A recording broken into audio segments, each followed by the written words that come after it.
찬송가 14장으로 찬송하겠습니다. 14장 찬송입니다.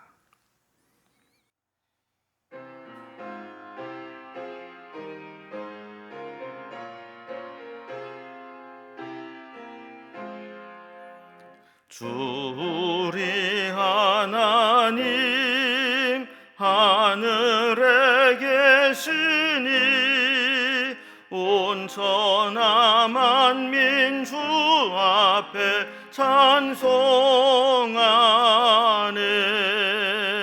이 천지 만물도 주 앞에 엎드려 그 거룩하신 이름을 늘 높이네. 주 언약하신 것 끝까지 지키니 저 하늘나라 향하여 곧 가리라. 주 얼굴 배울 때 내 맘이 기쁘고 영원히 주의 영광을 찬양하리. 왕의 왕 되신 주 하늘에 계시니 이 세상 죄악 이기신 구주 예수. 저 천군 천사들 주 옹위하고서 묻성도 함께 영원히 늘 섬기네. 성삼위일체께 승리한 무리들 다 기쁜 소리 높여서 감사드려.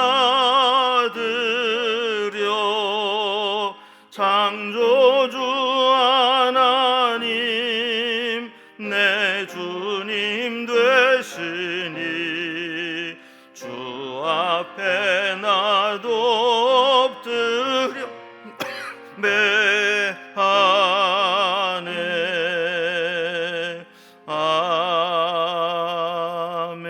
아멘. 하나님 말씀은 아모스서 1장 1절에서 2장 3절까지 말씀입니다. 아모스 1장 1절에서 2장 3절까지 말씀을 제가 봉독하겠습니다. 우시아 왕 유다 왕 우시아의 시대 곧 이스라엘 왕 요아스의 아들 여로보암의 시대 지진 전 2년에 드고와 목자 중 아모스가 이스라엘에 대하여 이상으로 받은 말씀이라. 그가 이르되 여호와께서 시온에서부터 부르짖으시며 예루살렘으로부터 소리를 내시리니 목자의 초장이 마르고 갈멜산 꼭대기가 마르리로다. 여호와께서 이와 같이 말씀하시되 다메섹의 서너 가지 죄로 말미암아 내가 그 벌을 돌이키지 아니하리니 이는 그들이 철 타작기로 타작하듯 길르앗을 압박하였음이라. 내가 하사엘의 집에 불을 보내리니 베나닷의 궁궐들을 사르리라. 내가 다메섹의 빗장을 꺾으며 아웬 골짜기에서 그 주민들을 끊으며 벳 에덴에서 규 잡은 자를 끊으리니 아람 백성이 사로잡혀 기르에 이르리라. 여호와께서 말씀하셨느니라. 여호와께서 이와 같이 말씀하시되 가사의 서너 가지 죄로 말미암아 내가 이 벌을 돌이키지 아니하리니 이는 그들이 모든 사로잡은 자를 끌어 에돔에 던졌습니다. 내가 가사 성에 불을 보내리니 그 궁궐들을 사르리라. 내가 또 아스돗에서 그 주민들과 아스글론에서 규를 잡은 자를 끊고 또 손을 돌이켜 에그론을 치리니 블레셋에 남아있는 자가 멸망하리라. 주 여호와께서 말씀하셨느니라. 여호와께서 이와 같이 말씀하시되 두로의 서너 가지 죄로 말미암아 내가 그 벌을 돌이키지 아니하리니 이는 그들이 그 형제의 계약을 기억하지 아니하고 모든 사로잡은 자를 에돔에 넘겼음이라. 내가 두로 성에 불을 보내리니 그 궁궐들을 사르리라. 여호와께서 이와 같이 말씀하시되 에돔의 서너 가지 죄로 말미암아 내가 그 벌을 돌이키지 아니하리니 이는 그가 칼로 그의 형제를 쫓아가며 긍휼을 버리며 항상 맹렬히 화를 내며 분을 끝없이 품었음이라. 내가 대만에 불을 보내리니 보스라의 궁궐들을 사르리라. 여호와께서 이와 같이 말씀하시되 암몬 자손의 서너 가지 죄로 말미암아 내가 그 벌을 돌이키지 아니하리니 이는 그들이 자기 지경을 넓히고자 하여 길르앗의 아이벤 여인의 배를 갈랐음이라. 내가 라빠 성에 불을 놓아 그 궁궐들을 사르되 전쟁의 날의 외침과 회오리 바람의 날의 폭풍으로 할 것이며 그들의 왕은 그 지도자들과 함께 사로잡혀 가리라. 여호와께서 말씀하셨느니라. 여호와께서 이와 같이 말씀하시되 모압의 서너 가지 죄로 말미암아 내가 그 벌을 돌이키지 아니하리니 이는 그가 에돔 왕의 뼈를 불살라 죄를 만들었음이라. 내가 모압에 불을 보내리니 그리옷 궁궐들을 사르리라. 모압이 요란함과 외침과 나팔 소리 중에 죽을 것이라. 내가 그 중에서 재판장을 멸하며 지도자들을 그와 함께 죽이리라. 여호와께서 말씀하시니라.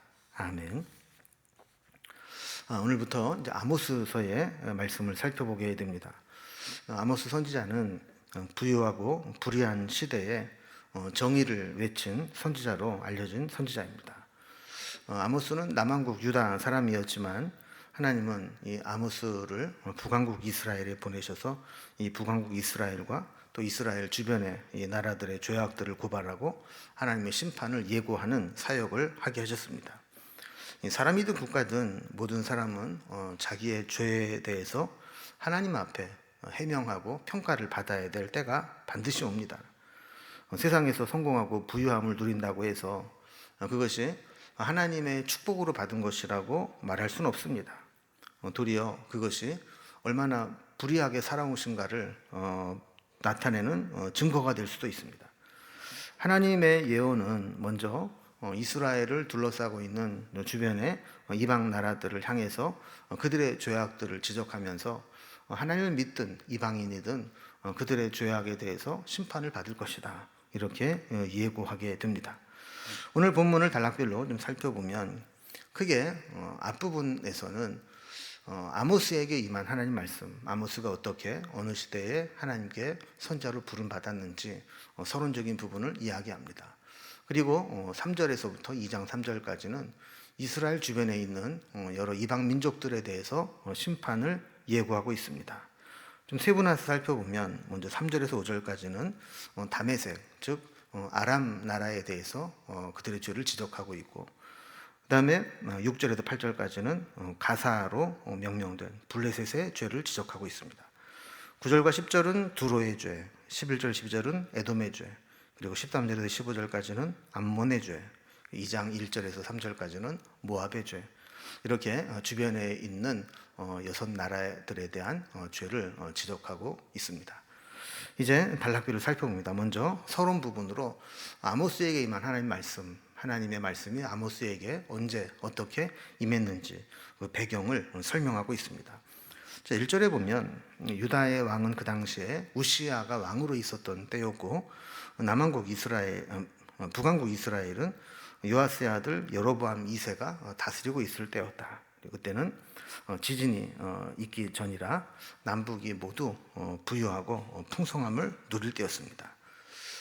다른 성경들과 비교해 보면 시기적으로 남왕국 유다에는 이사야 선지자가 예언을 하고 있었고 북왕국 이스라엘은 아모스와 호세아가 활동했던 그 시기입니다. 또한 이제 큰 지진이 일어나기 전이라 큰 어려움도 없었던 그런 시기였죠. 이런 시기에 드고아 지역의 목자로 있었던 아모스에게 하나님의 말씀이 임했다, 이렇게 기록하고 있습니다.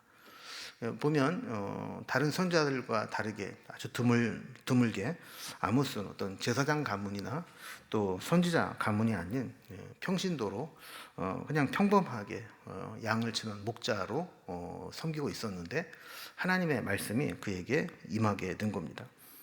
또 남왕국 유다 사람으로서 북왕국 이스라엘과 그 주변 나라들에 대해서 예언하는 사명을 맡은 것이 특징이기도 합니다. 그만큼 이제 북왕국에는 하나님 말씀을 전할 사람이 없었다 하는 것을 반증하기도 합니다. 또한 이렇게 목자가 하나님의 종으로 부름받았다는 것은 하나님의 부르심에는 남녀노소 귀천의 차별이 없다는 것을 의미하기도 합니다. 내가 출신이 어떠냐가 중요한 게 아니라 하나님 마음에 합한 자인가, 하나님 말씀을 그대로 전할 수 있는 자인가, 이것을 살펴보시는 거죠. 비록 목자로 일하고 있었던 평민 또 평신도였지만 하나님은 그에게 말씀을 전하게 하신 겁니다.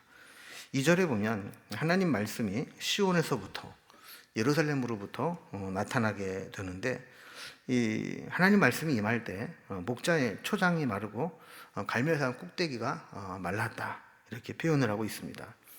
초장이 마르고 갈멜산 산 꼭대기가 말랐다라고 하는 것은 마치 가뭄이 임하듯이 이 하나님의 말씀이 임할 때 하나님의 심판이 그들에게 임하게 될 것을 보여주는 말씀입니다.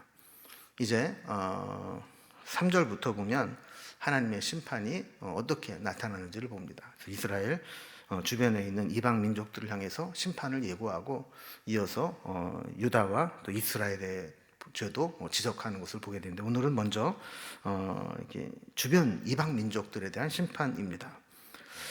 공통적으로 각 민족과 종족들마다 서너 가지 죄가 있나니 이렇게 하면서 그들의 죄를 지적합니다. 그들은 죄는 사함을 받지 못하고 죄의 대가를 치르게 됩니다.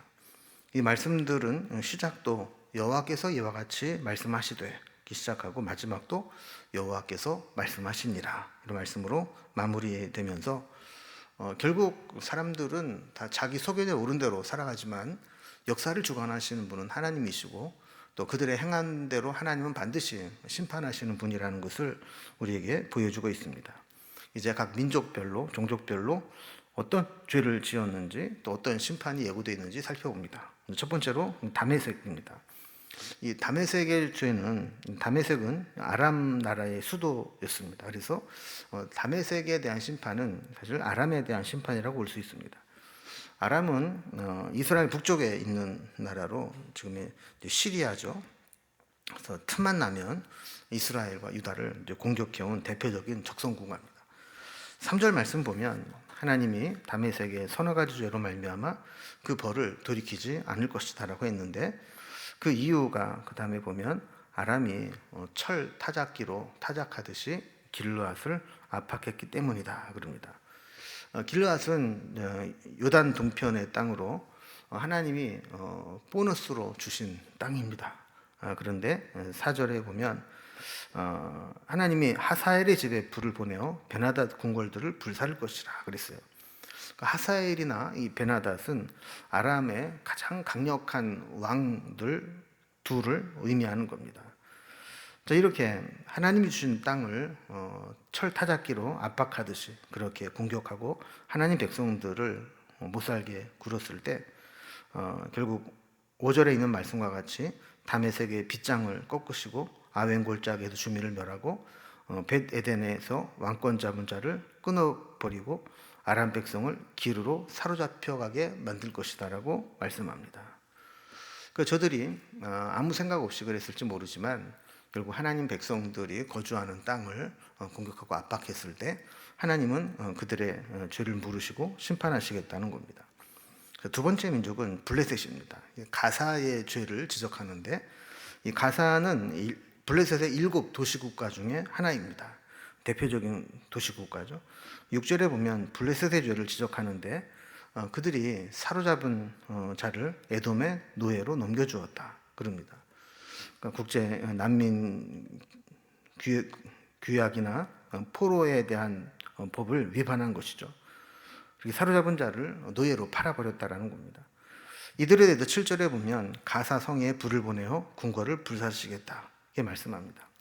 그래서 8절 말씀에 보면 블레셋의 다른 도시국가였던 아스돗 주민 아스글론의 왕권 잡은 자를 멸하고 또 에그론을 치고 또 블레셋의 남은 자를 멸하겠다 이렇게 말씀하게 되는 겁니다. 이렇게 타 민족의 사람들을 인신매매하듯이 붙잡아서 노예로 파는 것, 하나님 앞에 심판을 받게 될 거라는 겁니다. 세 번째는 이제 두로의 죄입니다. 이 두로는 시돈과 함께 이 페니키아를 대표하는 도시죠. 또한 이곳에서 아합 왕의 아내인 이세벨이 오게 되고, 또 이로 인해서 북이스라엘, 남왕국 유다까지 이 바알 신상에 오염되게 되는 그런 대표적인 도시입니다. 9절에 보면 두로 역시 가사와 같이 그 형제의 계약을 기억하지 않고 모든 사로잡은 자를 에돔에 넘겼다 그럽니다. 그러니까 그들은 특히 주변의 형제들과 계약을 맺었다, 평화협정을 맺었다는 거죠. 그런데 경제적인 이득을 얻기 위해서 이 평화협상을 파기하고 형제들을 팔아서 노예로 에돔에 넘겼다라는 겁니다. 10절에 있는 말씀과 같이 두로에도 불을 보내어 궁궐을 사르겠다 이렇게 말씀하고 있습니다. 네 번째는 에돔의 죄입니다. 에돔에도 여러 가지 죄가 고발됩니다. 11절에 보면 그가 칼로 형제를 쫓아가며 긍휼을 버리며 항상 맹렬히 화를 내며 분을 끝없이 품었다 그랬습니다. 이들에 대한 심판이 12절에 보면 대만에 불을 보내고 보스라의 궁궐을 불사르겠다 그럽니다. 이 대만은 에돔의 최남단 도시고 보스라는 에돔의 최북단 도시입니다. 그러니까 최남단부터 최북단까지 에돔 전체에 심판을 내리시겠다 하는 겁니다. 다섯 번째는 암몬의 죄입니다. 암몬의 죄에 대해서는 13절에 보면 그들이 자기 지경을 넓히고자 하여 길르앗의 아이벤 여인의 배를 갈랐다 그랬습니다. 힘없고 저항할 수 없는 민간인, 특히 보호받아야 될 임산부까지 죽이는 행위, 이것은 용서받지 못할 폐륜입니다. 그래서 14절에 보면 그들의 수도였던 랍바의 성에 불을 놓고 전쟁의 날에 외침과 회오리 바람의 날이 폭풍으로 임할 것이다 그랬습니다. 적들의 맹렬한 공격을 받게 될 것이라는 말씀이죠. 그 결과 15절에 보면 그들의 왕은 지도자들과 함께 포로가 되어 사로잡혀 가게 될 것이다 라고 말씀합니다. 6절에 보면 모압의 죄를 지적합니다. 2장 1절에서 3절까지인데 하나님의 죄악의 고발이 이제 모압으로 이어집니다. 1절에 보면 모압이 에돔 왕의 뼈를 불살라 재를 만들었다 이렇게 표현을 합니다. 당시 고대 근동 지역에서 죽은 자의 뼈를 불살라 재를 만들었다는 것은 부활을 막고 영원히 죽게 하는 행위로 상대방을 모욕하는 그런 행위로 받아들여졌습니다. 그러니까 아무리 상대국이 전쟁에서 졌다 할지라도 인간의 존엄성을 상실하게 만들 정도로 잔인하게 해서는 안 된다는 것을 보여주는 거죠. 이 모압에 대해서도 심판이 선포됩니다. 2절에 보면 모압에 불을 보내어 그리옷 궁궐을 불사르고 요란한 함성과 나팔 소리와 함께 전쟁에서 죽을 것이다 그랬습니다. 3절에 보면 재판장과 지도자들을 함께 죽여 리더십을 상실하게 만들어 버리시겠다고 말씀합니다. 이렇게 이스라엘 주변에 있는 모든 동서남북에 있는 나라들에 대한 심판을 예고하는데, 심판을 당하는 입장에서는 좀 억울하게 느끼고 항변할 수도 있습니다. 그러나 하나님께서는 저들이 심판받아 마땅한 죄가 있다라는 것을 말씀합니다. 자기네 기준으로는 당연한 것으로 여기고 힘 있는 자가 그 정도 할 수 있다 이렇게 생각할지 모르지만, 하나님의 관점에서 보면 지나치게 잔인하고 폐륜적인 일들을 자행한 것에 대해서, 특히 하나님의 백성들을 못살게 굴고 괴롭히게 될 때 그 대가를 치러야 됨을 말씀하고 있는 겁니다. 또한 이렇게 유다와 이스라엘 주변의 모든 나라들의 심판이 이어지고 나면 이제 다음 시간에는 심판의 화살이 유다와 이스라엘에게로 향하게 되는 것을 보게 됩니다. 그러니까 이방인들이 심판당하는 것을 보면서 안심할 것이 아니라 우리는 어떠한가를 돌아보라는 거죠. 우리도 마찬가지입니다. 남 얘기하기 좋아하고 남에 대해서 판단하고 심판하기 좋아하지만 결국 나는 어떠한가를 돌아보면 나도 자유로울 수 없다라는 것을 알아야 된다라는 겁니다. 하나님 백성이든 아니든 자기 행한 대로 하나님 앞에 평가받고 소명해야 될 때가 오게 될 때 하나님 앞에 당당하게 설 수 있는 모습으로 설 수 있도록 우리의 행실과 우리의 삶을 주님 말씀대로 순종하며 살아가는 저와 여러분이 될 수 있기를 주님의 이름으로 기원합니다. 기도하겠습니다. 하나님 아버지, 오늘 아모스서를 시작했습니다. 목자로 살아왔던 평범한 목동에게 하나님 말씀이 임하게 될 때 하나님의 쓰임받는 종이 되는 것을 보게 됩니다. 우리도 우리 삶의 자리에서 하나님의 말씀을 받고 말씀대로 살아갈 수 있는 주님의 일꾼으로 살아갈 수 있도록 인도해 주시옵소서. 우리의 일터를 축복해 주시고 삶의 현장이 주님을 예배하는 예배자로 살아가는 자리가 되게 하여 주옵소서. 또한 주변의 나라들이 각자 자기네들 소견대로는 옳은 대로 살았지만 하나님의 기준에는 이르지 못해 심판을 받게 되는 것을 살펴보게 됩니다. 우리에게도 우리의 소견대로 사는 것이 중요한 것이 아니라 하나님 앞에 우리의 행실을 평가받고 소명해야 될 때 하나님 앞에 우리의 행위로 온전하게 말씀드릴 수 있는 그러한 모습이 될 수 있도록 우리의 삶을 지켜 주시옵소서. 오늘도 나를 지키고 하나님이 원하신 대로 살아가기를 소망하며 예수님의 이름으로 기도드리옵나이다. 아멘. 자, 각자 기도 제목들로 자유롭게 기도하시겠습니다.